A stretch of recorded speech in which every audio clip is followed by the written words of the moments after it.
segment, everything happens for a reason, a Buddhist perspective. What if I told you that you're not powerless?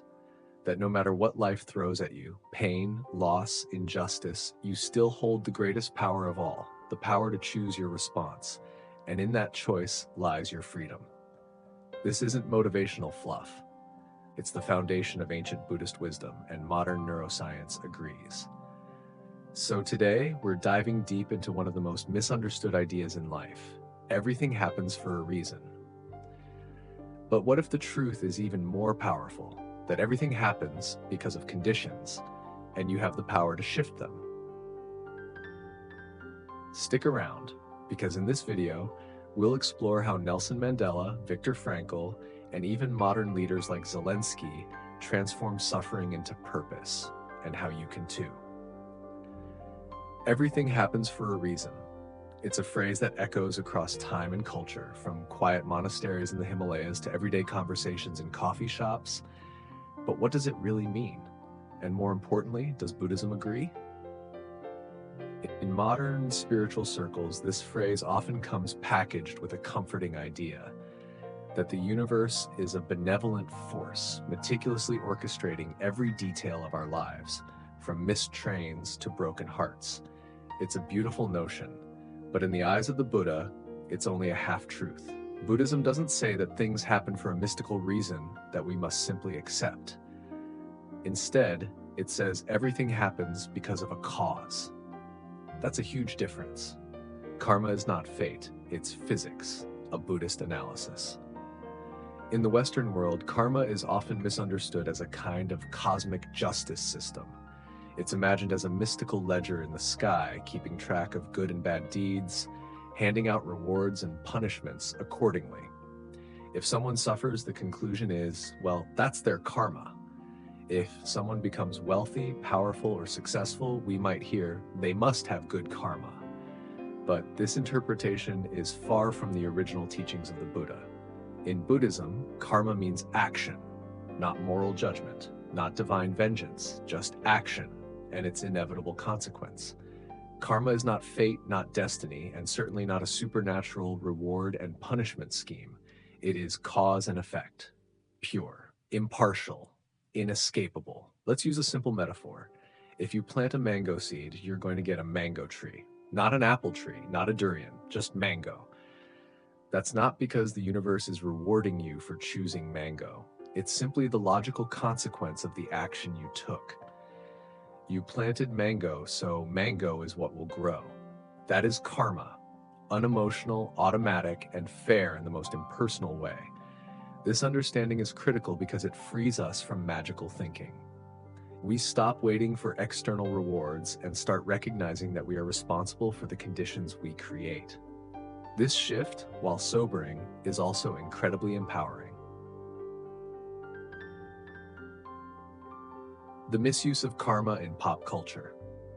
In modern culture, karma is often weaponized. It's used to shame people who suffer.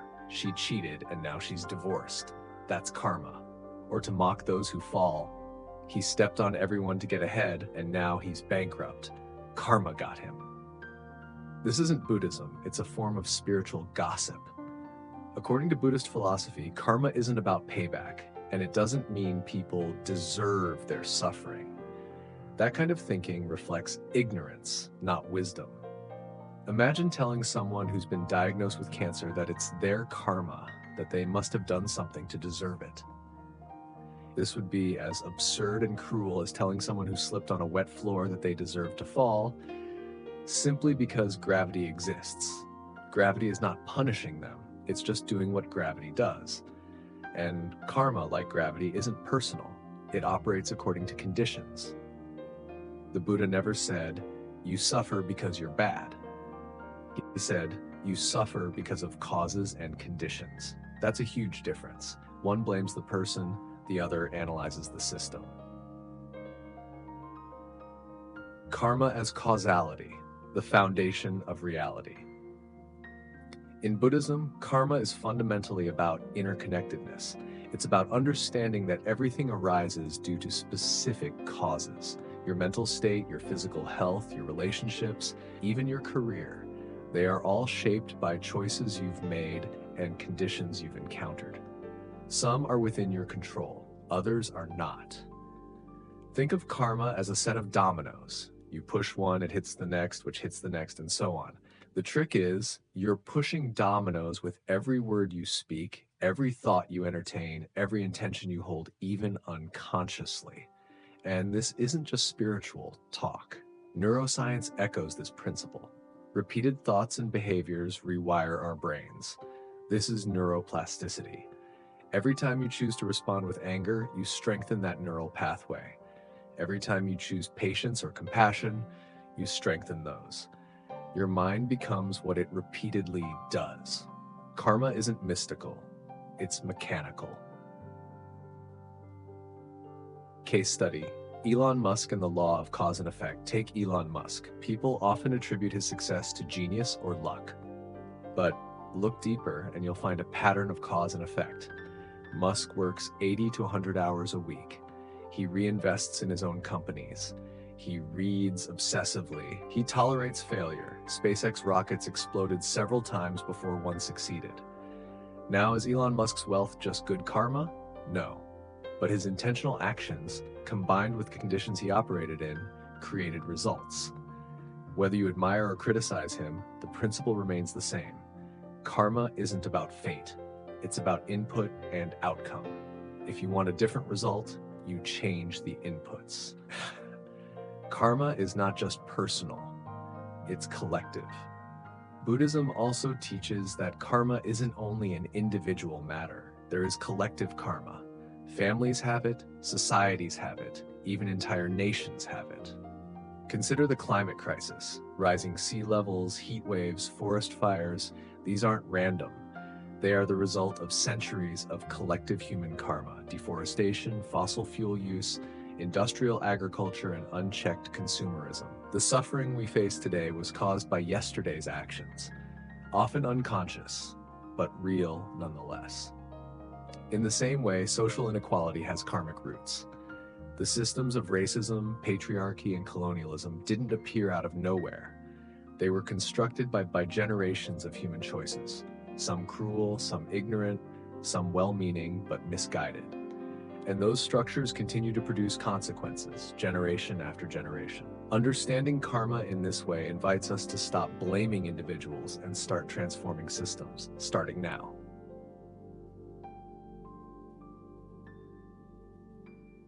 The Buddha's radical empowerment. One of the most revolutionary teachings of the Buddha is that you are not trapped by your past karma. You can't erase it, but you can create new karma starting now. Every moment is a chance to shift the trajectory of your life. The Buddha himself modeled this. He was born a prince with every privilege imaginable, but he saw the suffering of the world, aging, sickness, and death, and he chose to leave the palace. He walked away from pleasure and status to search for truth. That decision, his karma, led to his awakening. What's important here is that the Buddha wasn't destined to become enlightened. He chose to practice. He chose to reflect. He chose to endure hardship. These choices produce their fruits, just as mango seeds produce mango trees. Karma and psychological responsibility. In psychology, there's a term called locus of control. People with an internal locus believe they can influence their life through effort.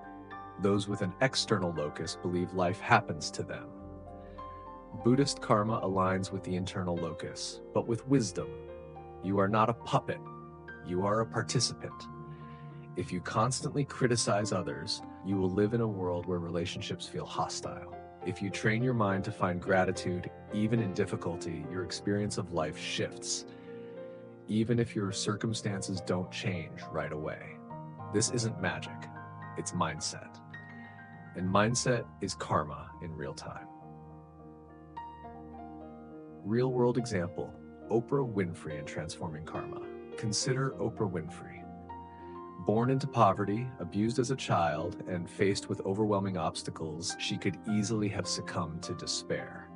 But she chose otherwise. She educated herself, she developed empathy, she made a career of listening, learning, and sharing wisdom. She once said, "What I know for sure is that what you give, comes back to you. That's karma. Her life is a clear demonstration that past conditions do not define the future. They shape it, but they don't trap it. What you do with your story is more important than the story itself. That's what Buddhism teaches. Karma is a door, not a sentence. A key misunderstanding in the West is that karma is like a jail sentence. Because you did X, you're doomed to Y. But in Buddhism, karma is more like a door. Your past actions may close some doors, but they also open others. And more importantly, your current actions are constantly opening new ones. Let's be clear. Not everything that happens to you is your karma. If someone assaults you, if you're born into war, if you suffer a tragedy, you are not to blame. Karma is not a tool for judgment. It is a lens for understanding. And the most empowering part, you can always start planting new seeds.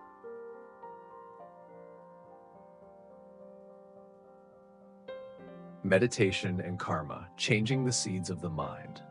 In Buddhist practice, meditation is a way to purify karma, not by erasing the past, but by changing how you relate to it. When you sit in stillness and observe your thoughts without reacting, you're breaking the karmic cycle. You're no longer adding fuel to the fire of anger, greed, or delusion. Think of your mind like a garden. Meditation is the act of weeding. Each time you resist the urge to react with anger, you uproot a weed. Each time you generate compassion, you plant a flower. Over time, your inner landscape transforms, and that inevitably influences the world around you. Karma is not linear, but it is lawful. It's tempting to look for one-to-one correlations. I did something bad and now this bad thing is happening. But karma is not that simple. It's more like a web than a line. Let's say someone lies frequently in their job. The consequence may not be immediate. They might even be promoted. But the habit of lying creates stress, damages relationships, erodes trust, and eventually leads to collapse, internally or externally. This is what the Buddha meant when he said, karma is like seeds that ripen in their own time, sometimes quickly, sometimes slowly, but always in alignment with the causes that created them. The wisdom of equanimity. One of the great virtues in Buddhism is upekkha, or equanimity. It's the capacity to remain balanced amid gain and loss, praise and blame, joy and sorrow. Why is this important? Because karma doesn't guarantee comfort. Even if you live ethically, you will still face sickness, aging, and death. That's not karma punishing you. That's just the nature of existence. But with equanimity, you stop asking, why is this happening to me? And start asking, what can I learn from this? That shift alone changes your karma. Karma is not fate. It's not a cosmic reward system. It's not personal. It's not fair or unfair. It's simply the unfolding of actions and their results. But that doesn't make it cold or mechanical. It makes it empowering. You don't need to believe in past lives to understand karma. You only need to look at how your actions shape your habits, how your habits shape your mind, and how your mind shapes your life. Buddhism invites us not to fear karma, but to understand it, to take responsibility for the seeds we plant, the actions we choose, and the mindset we cultivate. Because karma isn't a sentence, it's a tool. And once you master it, you begin to master yourself. How the Buddha saw the turning point. Before Siddhartha Gautama became the Buddha, he was royalty. Born into immense wealth and privilege, he was insulated from all signs of human suffering. His father had one mission: protect his son from pain. No aging, no illness, no death, a custom-made illusion of paradise. But as with all illusions, reality eventually cracks through. That crack came in the form of 4 passing sights: an old man, a sick man, a corpse, and a wandering ascetic. For the first time, Siddhartha encountered impermanence in its rawest forms: aging, disease, death. And then a seeker, someone not fleeing from suffering, but walking directly into it. From a Buddhist perspective, these weren't chance encounters, but they weren't destiny either. They were conditions ripening, what we might call karmic convergence. Siddhartha had reached a developmental threshold psychologically and spiritually. The world didn't suddenly change. He simply became capable of seeing it as it is. Now let's be clear, suffering is not inherently meaningful. There is no automatic redemption in pain. There is no divine reward waiting at the end of anguish. What makes suffering meaningful is what we do with it. The transformative insight is not that suffering is good, but that it can be used well. This is the Buddha's radical take. Meaning is not found, it is created. Suffering as information, not punishment. In most Western frameworks, especially within the Abrahamic religions, suffering is often interpreted as punishment or trial. Either you are being tested by a divine force or you are being punished for moral failure. In contrast, the Buddha reframes suffering as data, vital, experiential information about the nature of existence. Suffering, dukkha, is not an enemy. It's a messenger. It's the smoke that alerts you to the fire. And just like smoke, if you ignore it or try to cover it up with perfume, the fire still spreads. Siddhartha didn't deny or numb the suffering he saw. He investigated it. Like a scientist, he didn't ask, "Why is this happening to me?" He asked, "What is this? How does it work? Can it be ended?" That curiosity was the beginning of his awakening. Psychological insight, post-traumatic growth. Modern psychology has a term for what the Buddha discovered: post-traumatic growth. Not everyone who suffers becomes broken. Some people, many, in fact, become wiser, more compassionate, and more resilient, but not automatically. Growth isn't embedded in trauma. It's embedded in how we respond to trauma. This is where agency enters the picture. We cannot always choose our pain, but we can choose our relationship to it. Siddhartha didn't become enlightened despite seeing death. He became enlightened because he faced it fully. Compare this with how most of us live today. We scroll past suffering. We anesthetize ourselves with distractions. We turn away. But in Buddhist training, the very act of turning towards suffering, mindfully, compassionately, is the path to liberation. World figures and the turning point of suffering. Let's look at a few globally known figures who, like the Buddha, turned their pain into purpose. Nelson Mandela. Mandela spent 27 years in prison, unjustly, under the apartheid regime in South Africa. Those years could have turned him bitter, violent, or defeated. But he used prison as a monastery. He studied, reflected, and transformed. He famously said, "I went for a long holiday for 27 years. That wasn't denial, it was transcendence." Mandela emerged not just as a political leader, but as a symbol of reconciliation. He understood that suffering could be metabolized into moral clarity. Like Siddhartha, Mandela saw that the pain he experienced wasn't the end. It was the beginning of profound understanding. Malala Yousafzai, shot in the head by the Taliban at age 15 for advocating girls' education, Malala could have disappeared into trauma. Instead, she became a Nobel Peace Prize laureate and global advocate for education. Her suffering gave her a platform, but it was her response that created meaning. Malala said, "We realize the importance of our voices only when we are silenced." This echoes the Buddha's discovery. Suffering can silence us or awaken us. The key is consciousness. Suffering is universal, but transformation is not. One of the Buddha's greatest insights is that dukkha is universal. There's no escape. Whether you're a billionaire or a beggar, you will face aging, sickness, loss, and death. But how you relate to it determines whether you spiral into despair or climb toward awakening. This is where mindfulness and meditation come in, not to eliminate pain, but to shift your relationship with it. The Buddha didn't become enlightened by eliminating discomfort. He became enlightened by understanding it so clearly that he was no longer enslaved by it.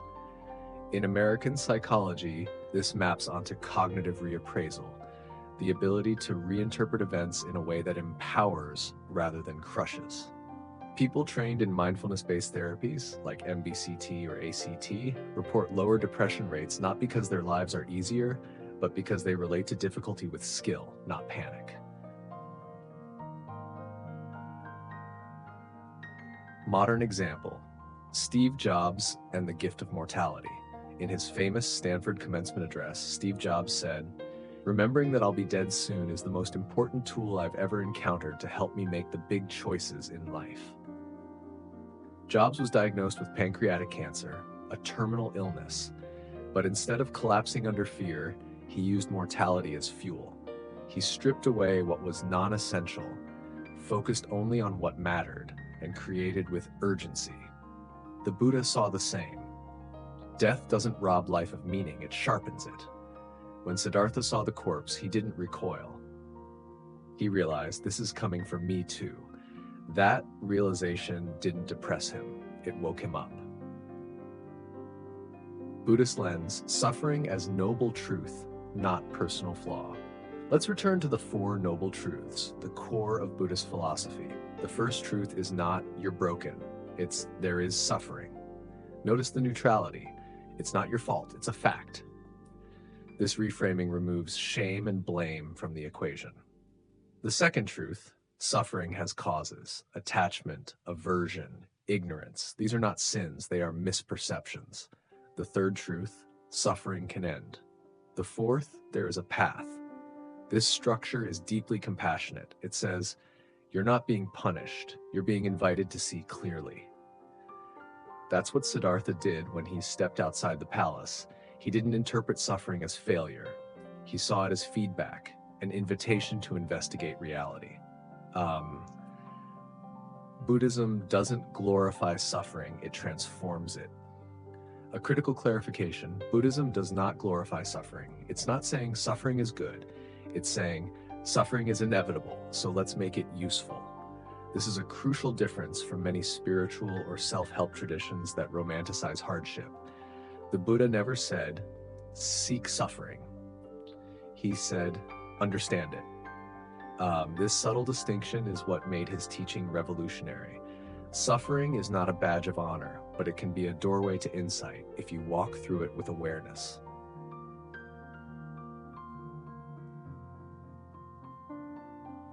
Educational insight, growth mindset, and Buddhist resilience. Psychologist Carol Dweck's concept of growth mindset overlaps beautifully with the Buddhist attitude toward suffering. A fixed mindset says, I failed, so I'm a failure. A growth mindset says, I failed, so I'm learning. Siddhartha didn't walk away from the palace and immediately attain enlightenment. He failed again and again. He practiced extreme asceticism to the point of nearly dying. He tried dogmatic paths. He tried total renunciation. None of it worked. But he didn't quit. His awakening came only after failure, exhaustion, and deep internal reorientation.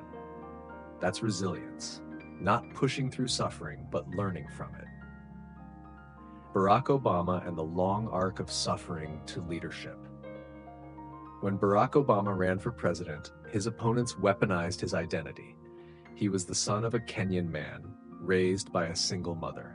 He didn't come from a political dynasty. He didn't have the typical credentials, but he didn't shrink.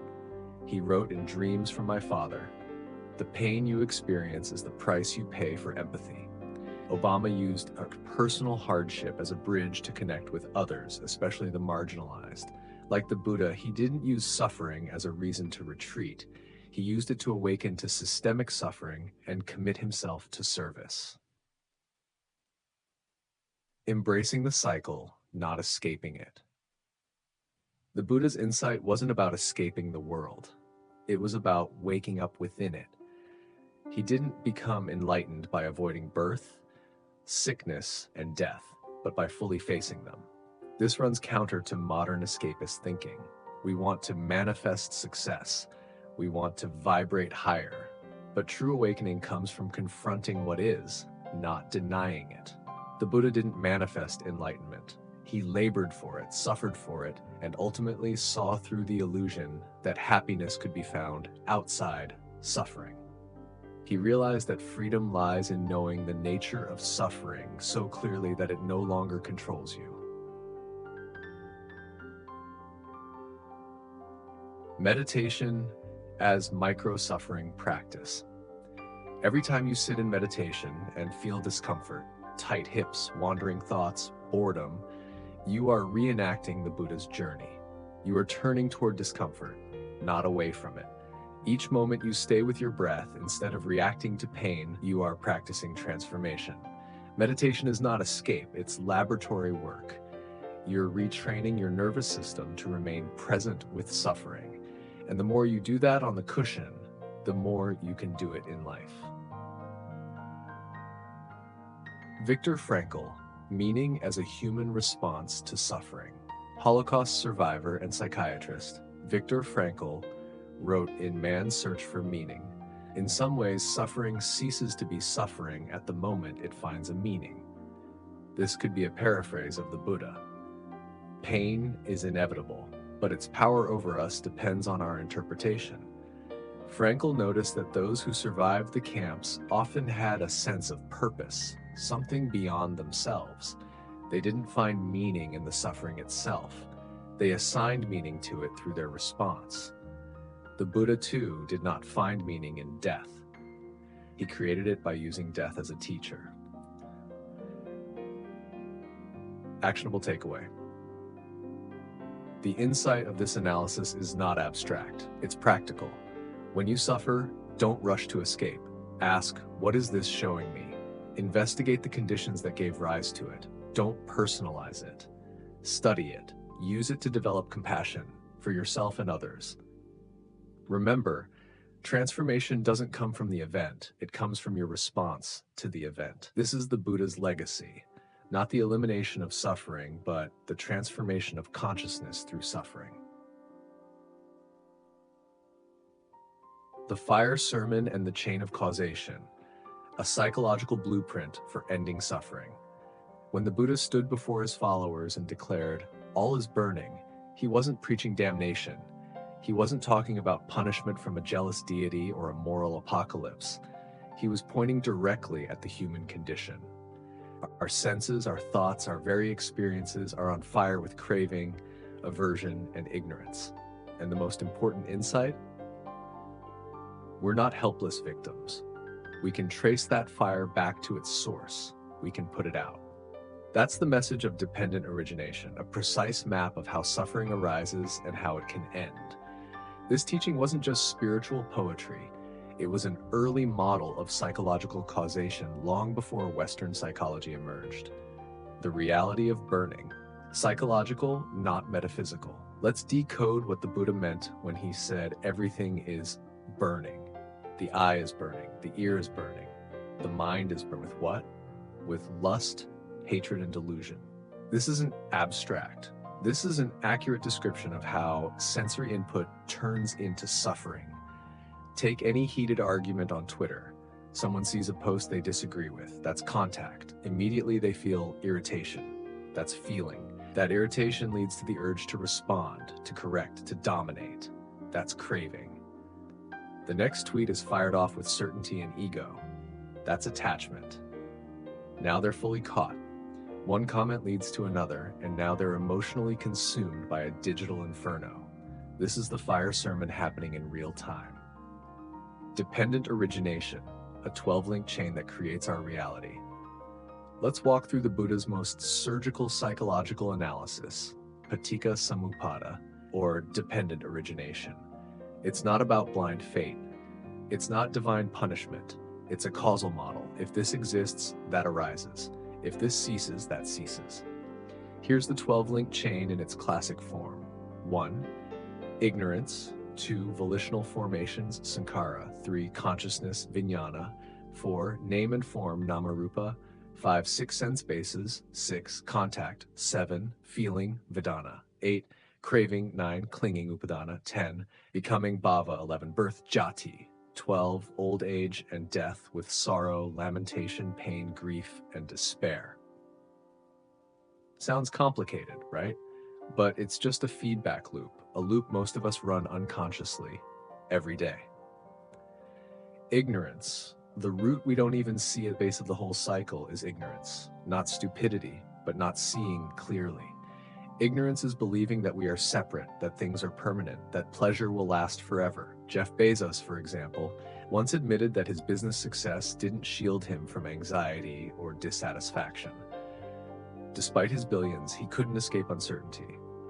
That's ignorance, the mistaken belief that power or wealth can grant lasting peace. When we don't understand how the mind works, we set the stage for the rest of the chain to unfold. We grasp at things, thinking they'll complete us. Volitional formations, the deep conditioning. Because of ignorance, we start forming habits, volitional formations. These are the mental imprints, patterns, or samskaras that shape how we act. Think of Elon Musk's relentless drive. Is it innovation or is it compulsion? We all have inherited impulses: control, security, validation.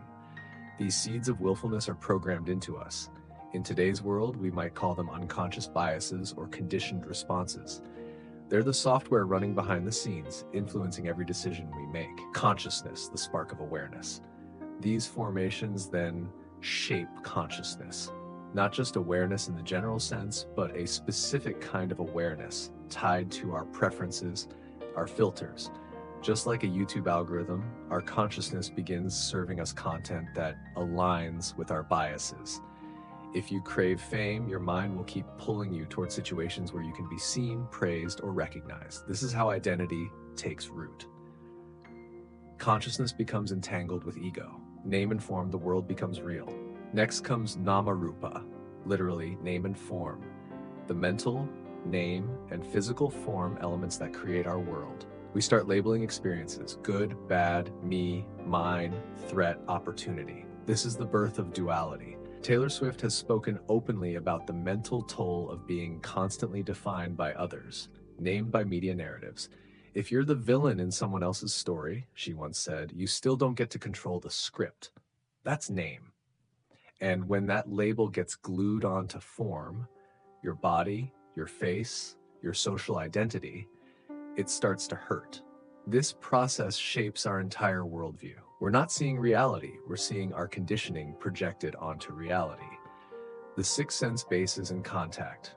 From there, our six sense bases engage: eye, ear, nose, tongue, body, and mind. Yes, the mind is considered a sense organ in Buddhism. We make contact with the world through these. When Barack Obama hears a critique, his ear makes contact with sound. But his years of mindfulness and reflection might make him pause. Most of us aren't so lucky. Contact happens and we're pulled immediately into the next link. Feeling, craving, clinging. The emotional explosion. Contact leads to feeling pleasant, unpleasant, or neutral. That's it. But the mind doesn't stop there. If it feels good, we want more. If it feels bad, we push it away. And if it feels neutral, we seek stimulation. This is the fire starting. Think about Steve Jobs. Known for his obsessive perfectionism, he didn't just like design, he craved it. Every detail, every pixel had to be just right. That craving became clinging. And while it produced brilliant products, it also created suffering for himself and those around him. This trio, feeling, craving, clinging, is the emotional heartbeat of suffering. It's why a text message from someone we love can ruin or make our day. Why a missed opportunity keeps us awake at night. Becoming, birth, death, the ultimate trap. Once we cling, we start becoming. Becoming is a mental state. Imagining, striving, identifying with something. I am this. I want to become that. I must achieve. I must avoid. It's a mental momentum that creates birth, not just literal, but psychological birth. Every time we say, I am a failure, I am brilliant, or they did this to me, we're birthing a new self. But here's the trap. Anything born must die. Every identity we form must be defended, mourned, or reconstructed. The celebrity who becomes a brand must deal with its decay. The CEO who retires loses not just a title, but a self. This is Jara Marana, aging, death, sorrow, lamentation, despair. We spend our lives chasing identities only to find out they are time bombs. Breaking the chain, awareness is the exit. The brilliance of the Buddha's insight isn't just in mapping this out, but in revealing where the chain can be broken. Any link, if examined deeply, can be a point of liberation. The most effective, feeling. If we can pause at the moment of feeling before it becomes craving, we create space. Viktor Frankl, Holocaust survivor and author of Man's Search for Meaning, put it like this: between stimulus and response, there is a space. In that space is our power to choose. That space is the fire extinguisher. Real-world application. From neuroscience to mindfulness. The amygdala lights up when we feel threat or desire, but the prefrontal cortex, the seat of reason, can intervene. Mindfulness, reflection, and awareness strengthen that capacity. Athletes like Novak Djokovic credit meditation with helping them stay present. Oprah Winfrey says mindfulness helped her let go of identity-based suffering. These are not saints or monks. These are public figures operating in high-stakes environments. And yet, they've found practical benefit in learning to pause to interrupt the cycle. Dependent origination isn't linear. It's a web. It's important to realize this chain is not a one-time event. It's not first comes ignorance, then comes clinging. These links reinforce each other like a feedback loop.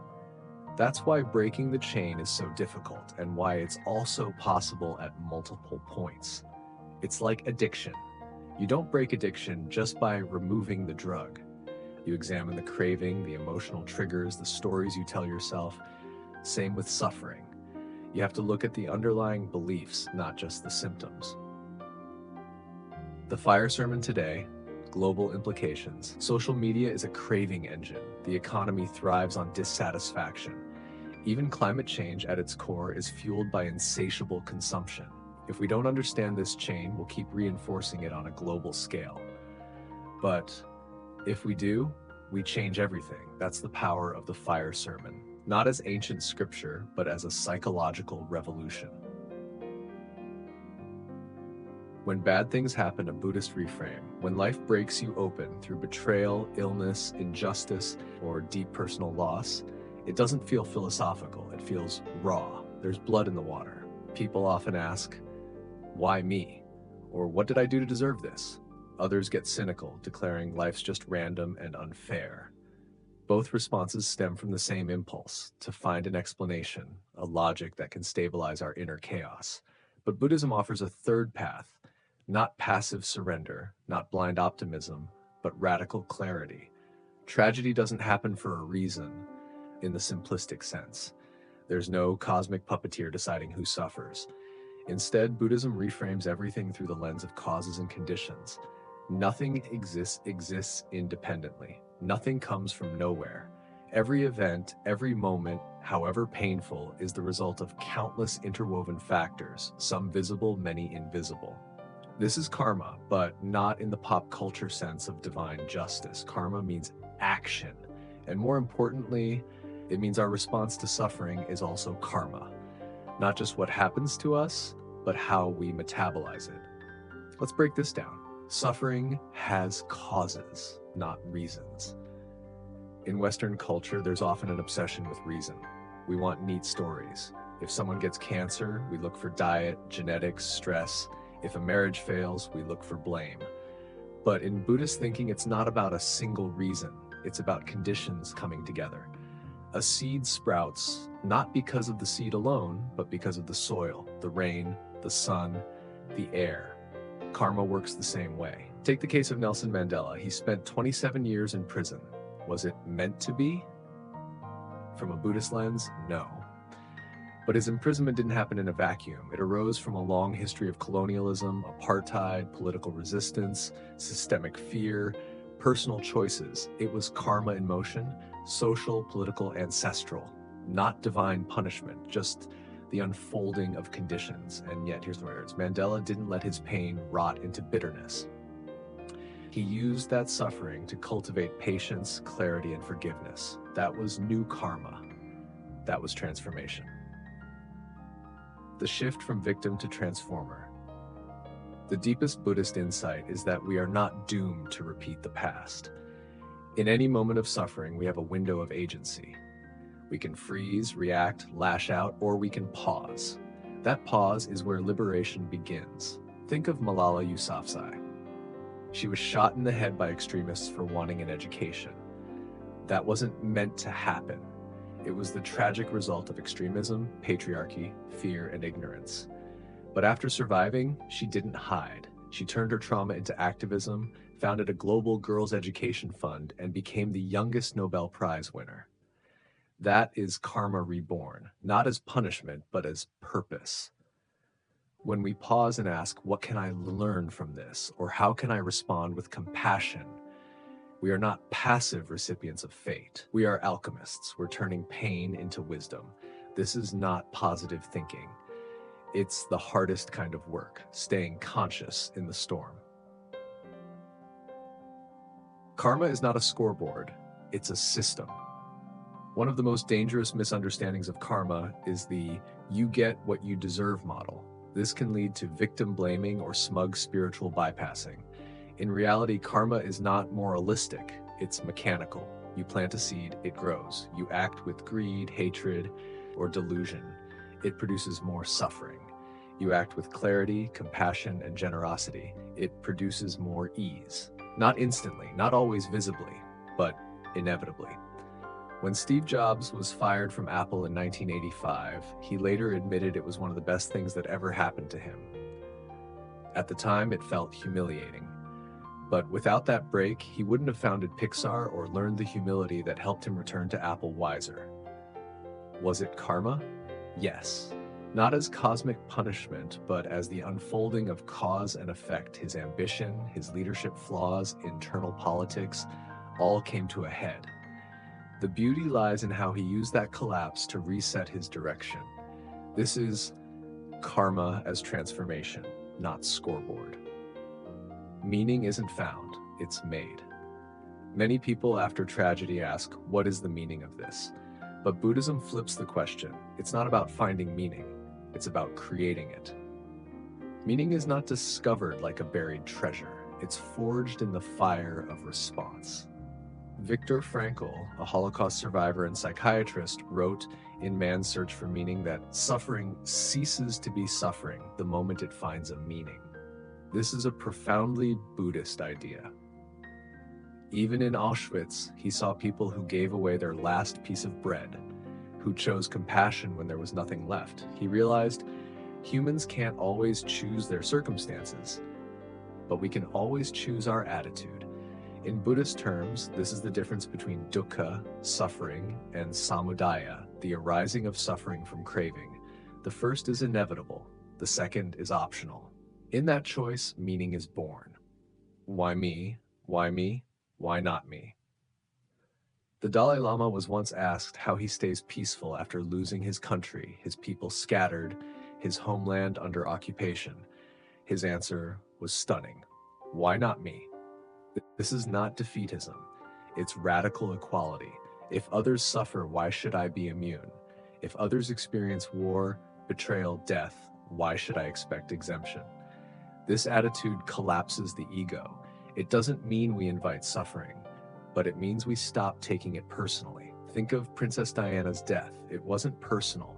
It was the tragic result of celebrity culture, paparazzi obsession, lack of protection, reckless driving. But millions mourned her not just because she died, but because her humanity was relatable. Her compassion, her struggles with depression, her messy life. She wasn't above suffering. She lived it.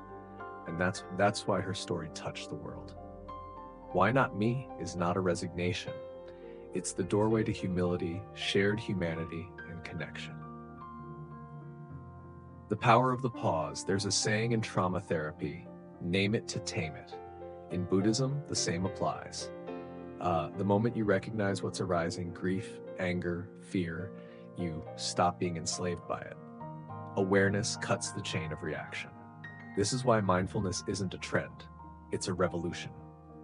Barack Obama during his presidency was known for taking deliberate pauses before responding, especially under pressure. His ability to respond rather than react, especially in crises like the Sandy Hook shooting or Ferguson protests, was a trained skill. He once said, "The arc of the moral universe bends toward justice, but it doesn't bend on its own." That's karma too. It bends when we act with clarity. That pause is where karma turns. Tragedy doesn't need justification, it needs transformation. When we see tragedy, our minds often want to justify it. It happened so she could grow. It was meant to make you stronger. But that's projection. Not all suffering teaches. Some just wounds. The Buddhist approach is different. Don't try to justify suffering. Transform it. Use it. When Chadwick Boseman died at 43 from colon cancer, the world was shocked. Few knew he was battling illness during his biggest roles: Black Panther, Da 5 Bloods, Marshall. He visited children with cancer while fighting his own. He worked, gave, loved, and led through agony. His death didn't happen so that we could learn something. But in witnessing his grace, many people began rethinking masculinity, silence, strength, and vulnerability. That was the meaning created afterward, not by divine design, but by how people responded. Anger is natural. Bitterness is optional. Suffering brings up rage. That's real. Injustice, loss, betrayal, it burns. But what we do with that fire matters. Michelle Obama has spoken often about transforming anger. In her book, Becoming, she describes the pain of racism and public scrutiny. But instead of hardening, she said, "I've learned that it's harder to hate up close." Her approach wasn't to erase the anger, but to move through it toward connection. Buddhism never says, don't feel anger. It says, don't become anger. Feel it. Know it. Let it inform you, not deform you. Anger can be fuel, but bitterness is the flame that consumes the container. Compassion for self is not weakness, it's strategy.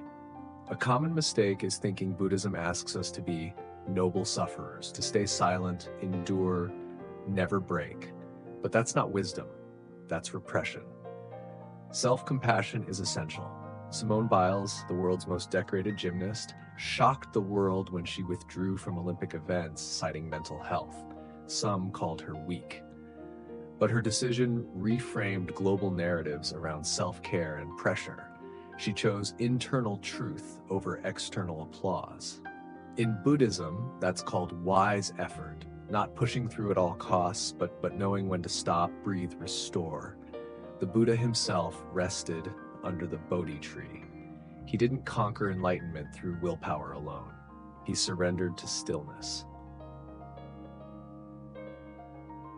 Suffering ends not in answers, but in awareness. Ultimately, Buddhism doesn't promise answers to every tragedy. It promises a path through them. It teaches that everything, joy, pain, love, loss, is impermanent. The only constant is awareness.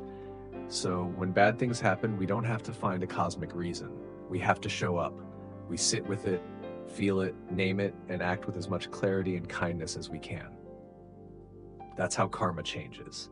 Not from the outside, but from within. Modern science meets ancient Dharma. Dr. Viktor Frankl, Holocaust survivor and founder of logotherapy, once said, "Between stimulus and response, there is a space. In that space lies our power to choose, and in that choice lies our growth and our freedom." This simple but profound statement is a perfect modern translation of the Buddha's central insight. Liberation doesn't come from controlling the world, but from how we respond to it. Buddhism never claimed to be a religion in the traditional Western sense. It's more of a psychological science, a system of mental training. What's extraordinary is that modern psychology and neuroscience are now catching up to what the Buddha taught over 2,500 years ago. Let's break this down. So, the prefrontal cortex and mindful response. Neuroscience today confirms that there is a literal space between stimulus and response, and that space exists in the prefrontal cortex, the part of our brain responsible for executive function, impulse control, empathy, and reflection. When we pause, breathe, and become aware of our inner experience, we activate this region. It's the biological mechanism behind mindfulness. When Barack Obama paused before speaking, especially during national crises, he wasn't just being politically careful. He was practicing a neurological skill, extending the gap between impulse and action. That space is what allowed him to stay composed while under extreme pressure. That's Frankl's wisdom, and it's pure Buddhism. Don't react, respond. Meditation literally strengthens this region. Regular mindfulness practice increases gray matter density in the prefrontal cortex and decreases activity in the amygdala, the brain's fear center. What the Buddha called sati, mindfulness, is what modern science now refers to as cognitive control. Cognitive reappraisal and the second arrow. One of the most crucial teachings in Buddhism is the parable of the two arrows. The first arrow is the pain life brings: illness, betrayal, death. The second arrow is how we respond: anger, self-pity, denial. We may not control the first, but we absolutely control the second. Modern psychology calls this cognitive reappraisal, the ability to change how we interpret and emotionally respond to events. It's now a core part of cognitive behavioral therapy, CBT, the gold standard in mental health treatment. Serena Williams, one of the greatest athletes of all time, has spoken openly about how her career almost collapsed, not because of physical injury, but because of mental strain and emotional overreaction. In interviews, she's credited therapy and mindfulness for helping her see pressure differently. Instead of spiraling after losses, she reframed them. That's cognitive reappraisal. That's avoiding the second arrow. The Buddha's insight wasn't just poetic. It was neurologically accurate. The default mode network and the illusion of self. One of the most fascinating findings in neuroscience involves the brain's default mode network, DMN, a group of brain regions that become active when we're lost in thought, worrying about the future, reliving the past, or obsessing over ourselves. When people meditate, activity in the DMN decreases. This is profound because the DMN is associated with the sense of a fixed, continuous self. And what did the Buddha teach? That the self is an illusion, anatta, or not self. In this way, Buddhism predicted one of the most revolutionary ideas in modern cognitive science, that the self is not a stable entity, but a mental construction. This aligns with work by neuroscientists like Anil Seth and philosophers like Thomas Metzinger, who argue the self is a model generated by the brain, a narrative we tell ourselves. This also explains why Jeff Bezos, after decades of ego-driven leadership at Amazon, shifted towards space exploration and philanthropy. While critics debate his motives, there's an undeniable shift in his public identity, from master capitalist to visionary futurist. Whether consciously or not, he's begun to rewire his narrative self. This too is a dharmic shift, even if it's not labeled as such. Neuroplasticity and karma. Karma is often misunderstood as punishment or reward, but in Buddhist terms, karma simply means action, and the imprints actions leave behind. Modern neuroscience describes a similar concept: neuroplasticity, the brain's ability to rewire itself based on repeated actions, thoughts, and experiences. What we think and do literally shapes our brains. If you constantly judge, you strengthen neural circuits of criticism.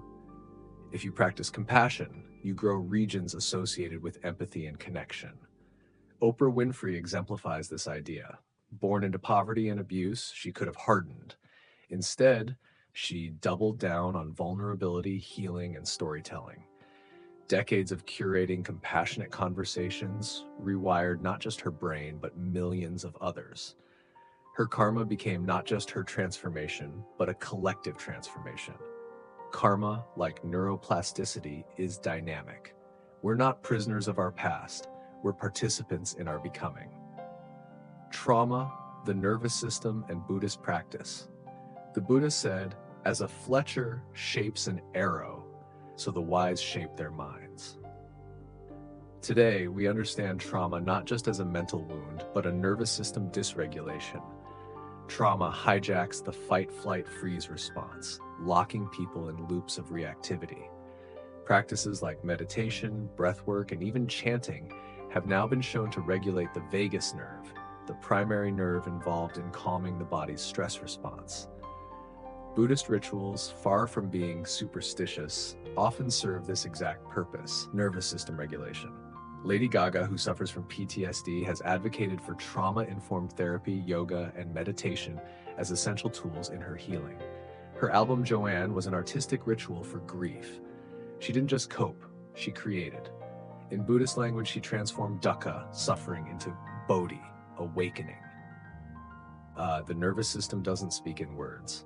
It speaks in sensation. Buddhist practices teach us to listen to that language. The power of ritual and neural conditioning. Rituals are often dismissed in modern secular life as empty gestures, but neuroscience shows they can be powerful tools of pattern interruption and emotional anchoring. Repeated rituals strengthen associative neural pathways, creating predictability and safety, especially in uncertain times. That's why Joe Biden, after personal tragedies including the death of his first wife and 2 children, has repeatedly turned to his Catholic rituals, not out of blind faith, but because they give structure to grief. Lighting candles, kneeling in prayer, repeating sacred phrases, these are not unlike Buddhist mantras. They soothe the limbic brain. Buddhist monks chant daily not to appease gods, but to shape the mind. Repetition is not superstition, it's science. Gratitude and the positive bias. The human brain has a negativity bias, a survival mechanism. We remember insults more than compliments, failures more than successes.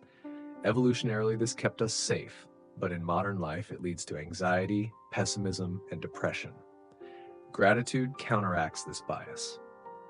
Research shows that keeping a gratitude journal rewires the brain toward optimism, boosting dopamine and serotonin levels. Buddhism teaches mudita, sympathetic joy, or celebrating the happiness of others. This is gratitude's twin. It teaches the brain to savor rather than compare, to rejoice rather than resent.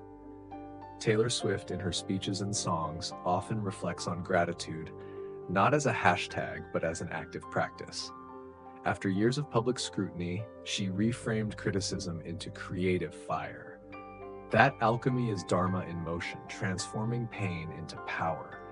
Gratitude is not about denying suffering, it's about not letting it blind us to beauty.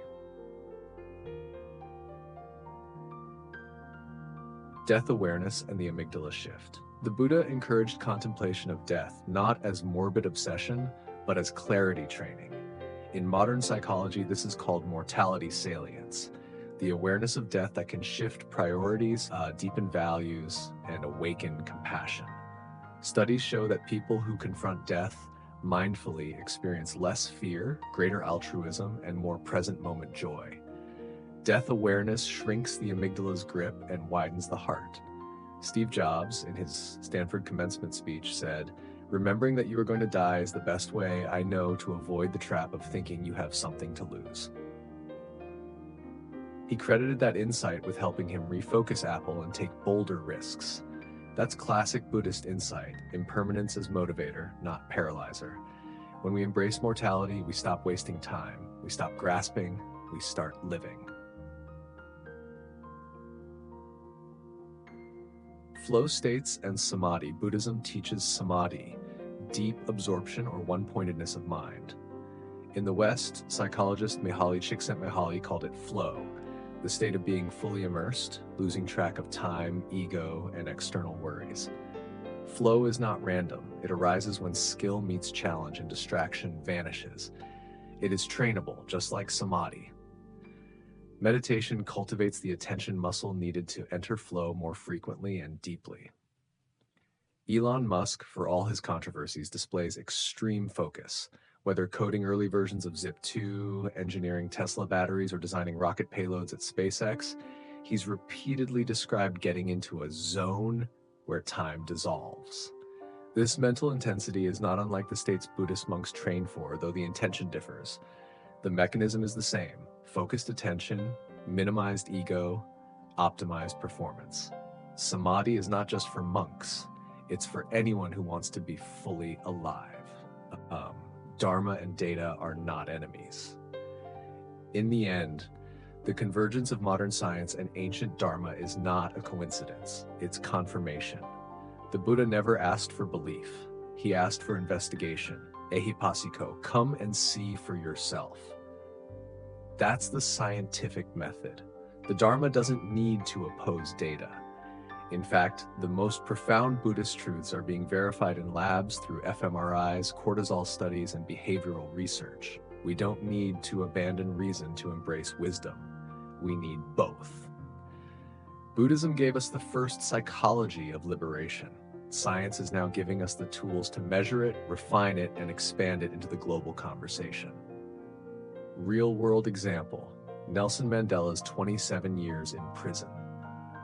When Nelson Mandela stepped out of Victor Verster prison in 1990 after 27 years of incarceration, the world didn't just witness a political moment, it witnessed a spiritual transformation.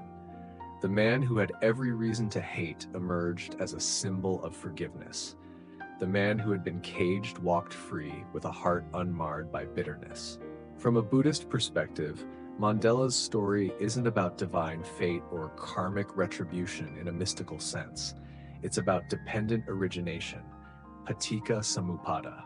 His suffering wasn't ordained by the universe, but shaped by a web of historical, political, and psychological conditions: colonialism, systemic racism, fear, ignorance, and attachment to power. But within those conditions, Mandela made a radical choice. He didn't passively endure his pain. He transmuted it. He used solitude not as punishment, but as retreat. Like a forest monk in the Theravada tradition, Mandela turned inward and began observing his mind, cultivating discipline, clarity, and above all, compassion. Choosing meaning over bitterness. The second arrow in practice. The Buddha once asked, if you are struck by an arrow, does it hurt? And if you are struck by a second arrow, does it not hurt even more? Mandela was struck by the first arrow: brutal imprisonment, separation from family, degradation of dignity. But unlike so many who understandably fall into the trap of the second arrow, anger, revenge, resentment, he refused to shoot himself again. He refused to let pain metastasize into poison.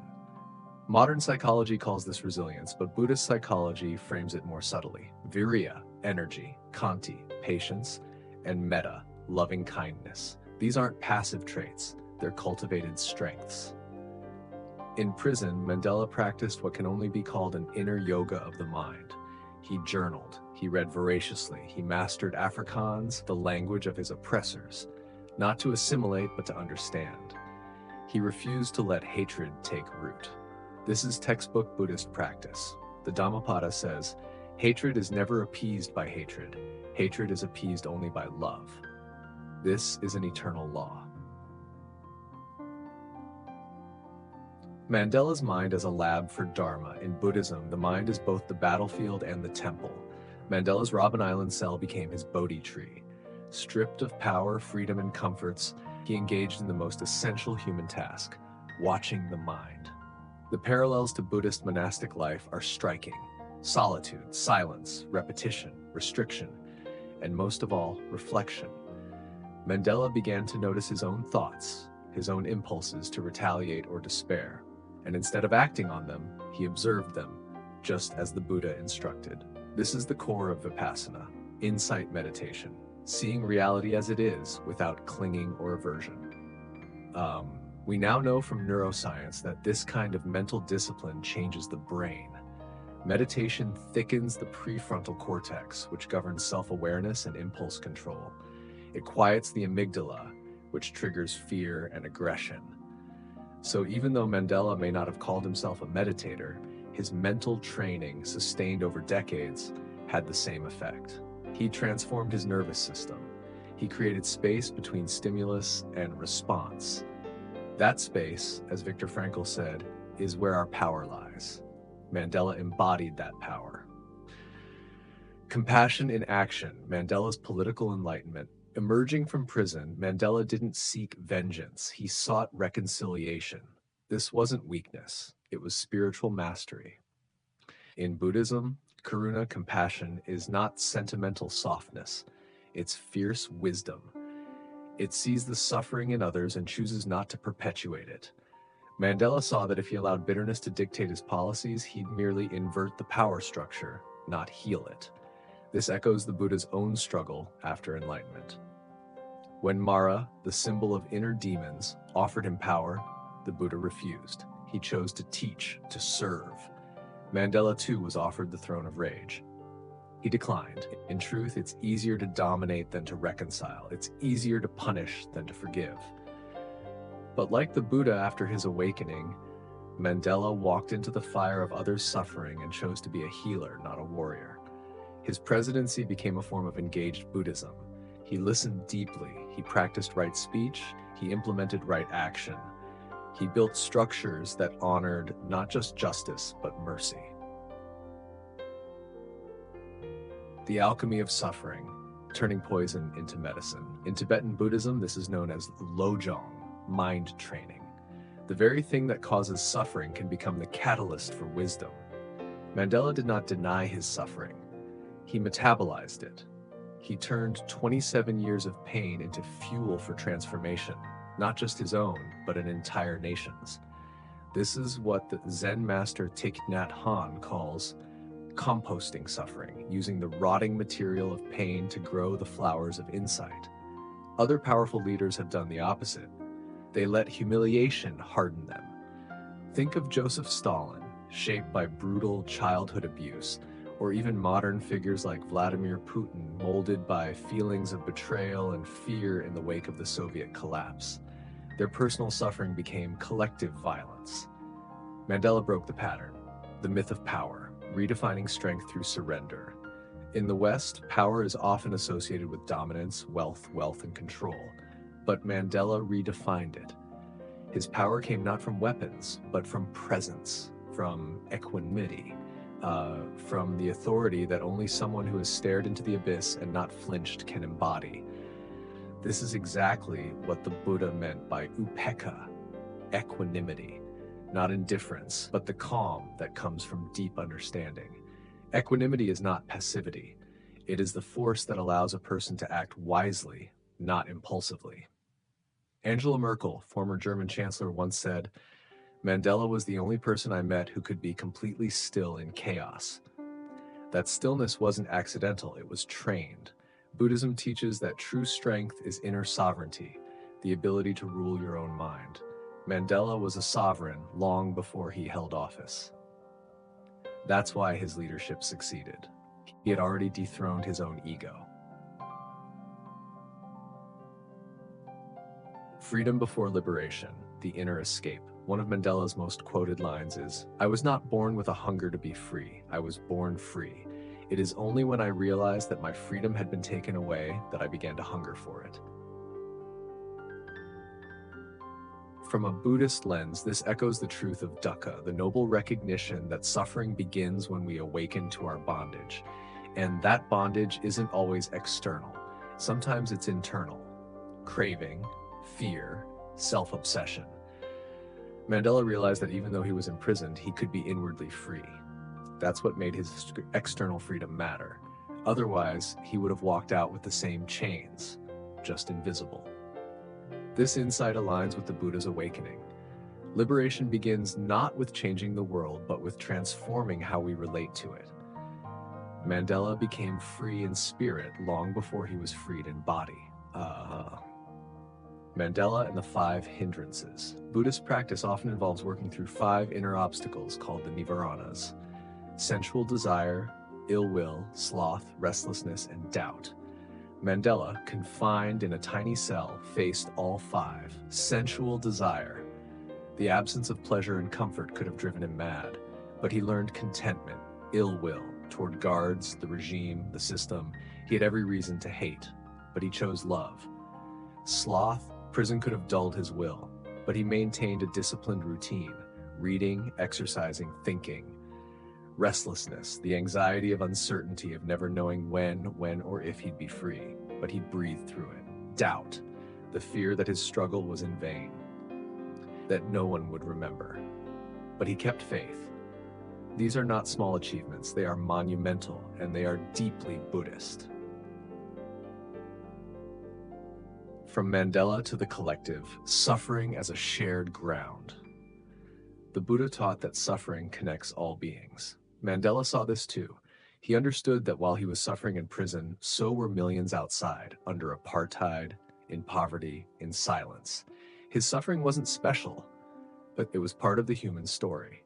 And that realization birthed compassion. The Sanskrit word for compassion, karuna, literally means to suffer with. Mandela's compassion didn't come from pity. It came from shared experience, from seeing his own pain mirrored in others. That's why his leadership worked. It wasn't transactional, it was transformational. He didn't seek to win, he sought to heal. And healing, as Buddhism teaches, begins with seeing clearly, with removing the veils of ego, fear, and reactivity. Mandela became a bodhisattva, not by preaching, but by embodying the unfinished Dharma. Mandela's legacy as ongoing practice. Mandela's legacy is not a closed chapter, it's a living sutra, a text written not with words, but with action. His story teaches that freedom is not something others give us, it is something we realize within. His suffering was not redeemed by divine intervention, it was redeemed by his choice to meet it with wisdom. And this is perhaps the deepest lesson of all.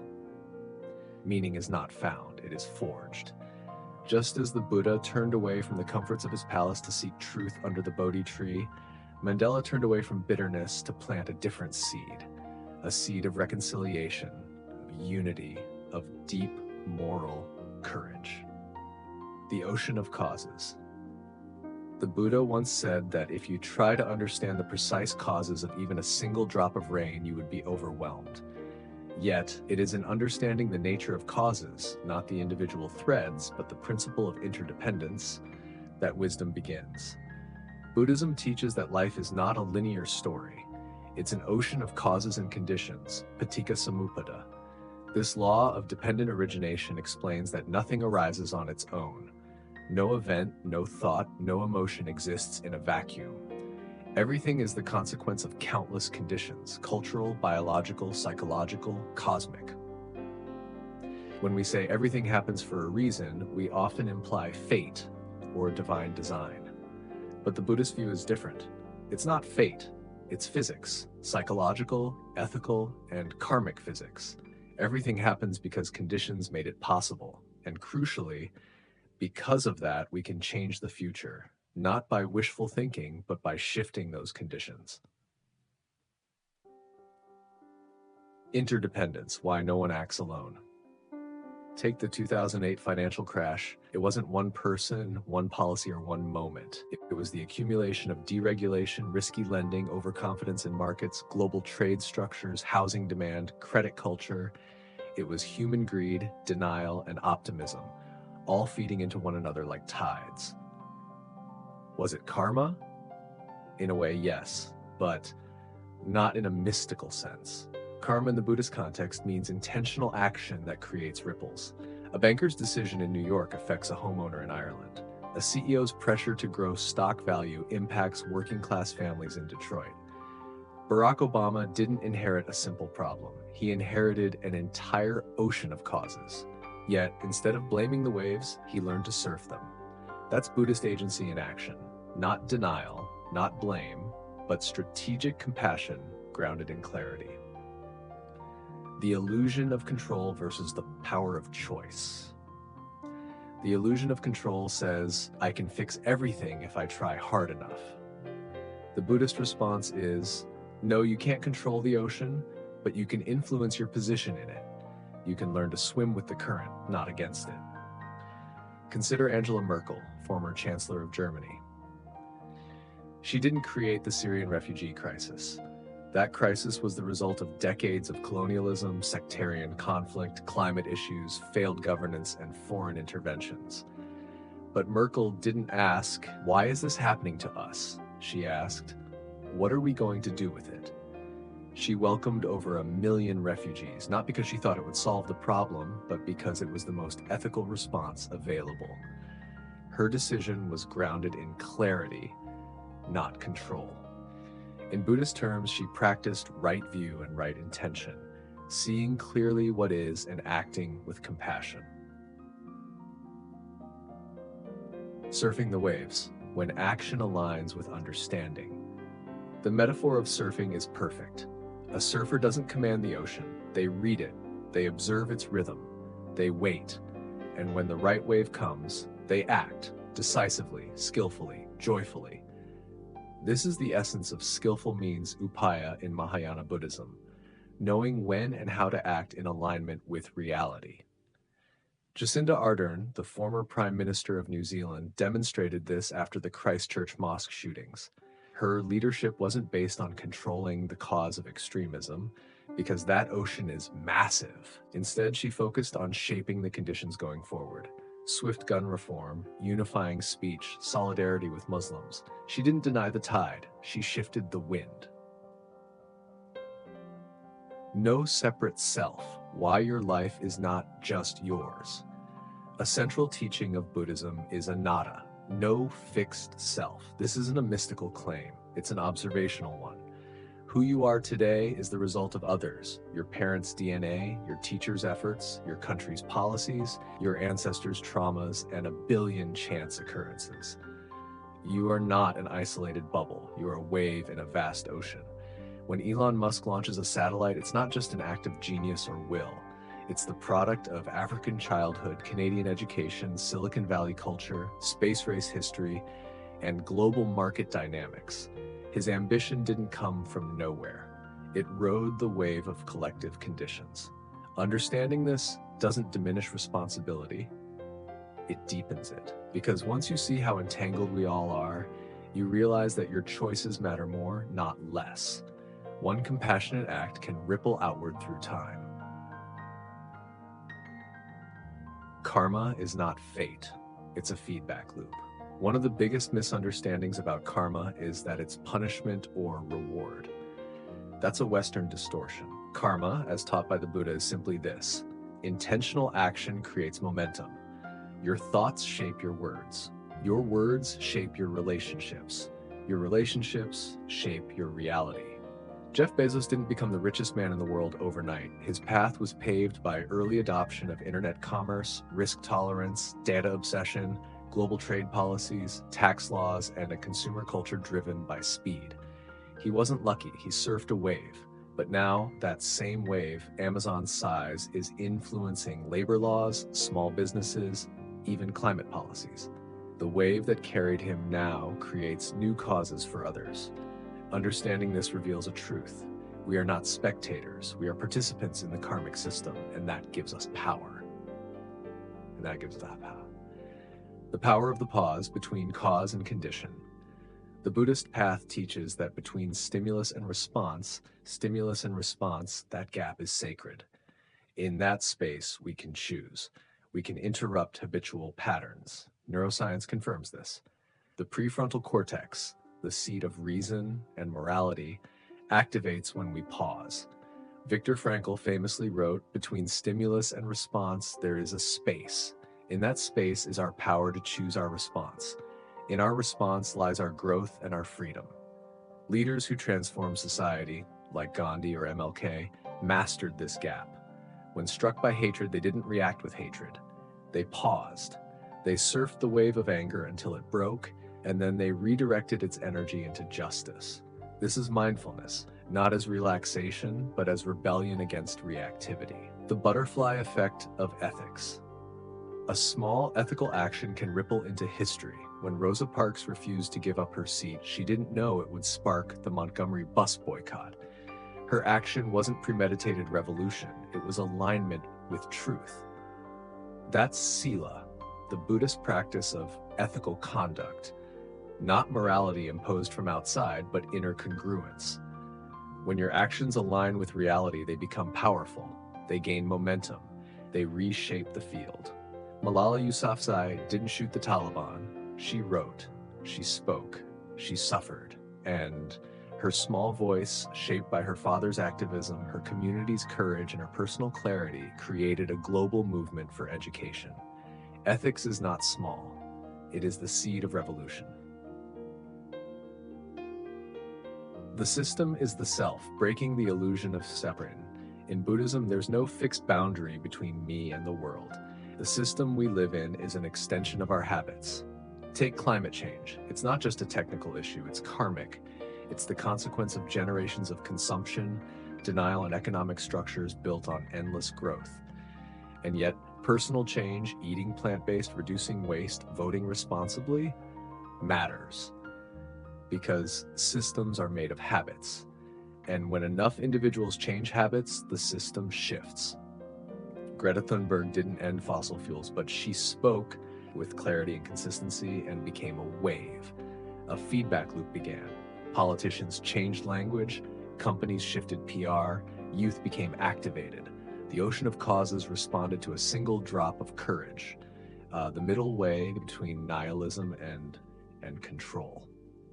Some people hear everything is causes and conditions and feel despair. So, nothing matters? No, that's nihilism. Buddhism avoids that trap by offering the middle way. Life is not predetermined, but it's not random either. It's lawful but flexible. Think of it like music. You can't control the physics of sound, but within that system you can compose. Jazz musicians don't fight the beat, they ride it. And their genius lies in improvisation, mindfulness in motion. That's what the Buddha did. He didn't destroy the ocean, he learned its laws. And then he taught others how to navigate, not just to escape suffering, but to liberate others. Suffering without story, letting go of the narrative. One of the deepest insights of Buddhist practice is that pain isn't the problem. The story we attach to pain is. Why is this happening to me becomes a source of extra suffering. But if you see your life as the unfolding of conditions, that story changes. You stop taking things personally. You stop clinging to blame or credit. Steve Jobs famously said, "You can't connect the dots looking forward, you can only connect them looking backward." His failures at Apple, his exile, his illness, all became the conditions for his deepest innovation. But they weren't fate. They were waves he learned to ride. Suffering, when seen clearly, becomes compost for awakening. Everything happens because, and that's enough. In the end, saying everything happens for a reason is comforting, but saying everything happens because of causes and I can influence those causes, that's freedom. You are not floating in chaos, nor are you a puppet of destiny. You are surfing waves in an infinite ocean. Sometimes the surf is calm, sometimes it's brutal, but always you have the power to pause, to choose to act. And that is what makes a human life sacred. Not certainty, but agency. You are not powerless. One of the most radical ideas in Buddhism is that power doesn't come from domination. It doesn't come from controlling others, rewriting the future, or avoiding pain. It comes from awareness, the ability to see clearly, choose mindfully, and respond skillfully. You are not a puppet of fate. You are not a victim of divine scripting. You are not trapped in some cosmic drama with a fixed ending. You are a conscious being. And in Buddhism, that distinction changes everything. Fate versus causality, the subtle but critical difference. Many people live their lives with the quiet belief that whatever happens is meant to happen. It sounds comforting, but it also subtly removes your responsibility. If everything is meant, then why act? Why resist injustice? Why improve? Why reflect? Buddhism rejects that framework. It doesn't say that things happen for a reason, as if orchestrated by some higher plan. Instead, it teaches that things happen because of causes and conditions. That small linguistic shift from for to because is the key. When you believe something happens for a reason, you're handing your life over to an invisible force. When you understand that things happen because of reasons, you're invited to examine them. You gain power, not magical power, but practical, spiritual agency. Real power is the power to choose. Take Nelson Mandela. He spent 27 years in prison under brutal apartheid rule. He could have collapsed into bitterness or passivity, but instead, he cultivated clarity, compassion, and strategy. When he was finally released, he didn't call for revenge. He called for reconciliation. He didn't wait for freedom to define him. He defined freedom through his own mind. That's not supernatural. That's psychological and spiritual maturity. Mandela understood what Buddhist psychology teaches. Even if you cannot control your outer world, you always have the power to shape your inner response.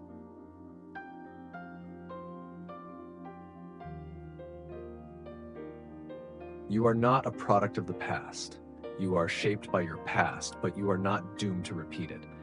This is central to Buddhist karma. People often misunderstand karma as fate, but in its original form, karma simply means intentional action. Your past actions have consequences, yes, but so do your present ones. Consider Malala Yousafzai. She was born into a patriarchal society that didn't want girls to have education. She was shot in the head for speaking out. But did she surrender to fate? No. She doubled down. She used that pain as fuel to create a global movement. Her past influenced her, but it did not control her. She wrote a new chapter. That's karma in motion, not a cosmic punishment, but a personal momentum. The brain confirms it. Neuroplasticity is Dharma in action. Modern science now backs up what Buddhism taught 2,500 years ago. Your brain is not static, it's plastic, able to change, rewire, and adapt based on attention and effort. Neuroscientist Dr. Richard Davidson found that meditation can literally reshape the brain's structure. People who cultivate mindfulness and compassion develop more gray matter in regions associated with emotional regulation and empathy. This means the mind is not fixed, and neither are you.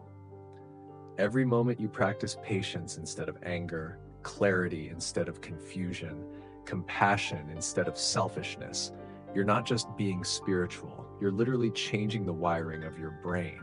You are shifting causes and conditions in real time. That's what it means to not be powerless. Choice amid chaos, leadership in crisis. In Buddhism, prajna and compassion, karuna, are the two wings of awakening. These are not passive traits, they are fierce tools. Angela Merkel again serves as a powerful example. As Europe struggled with the refugee crisis, many leaders hid behind national interests. Merkel, however, leaned into complexity. She made a controversial, unpopular decision to open Germany's borders to over 1 million refugees.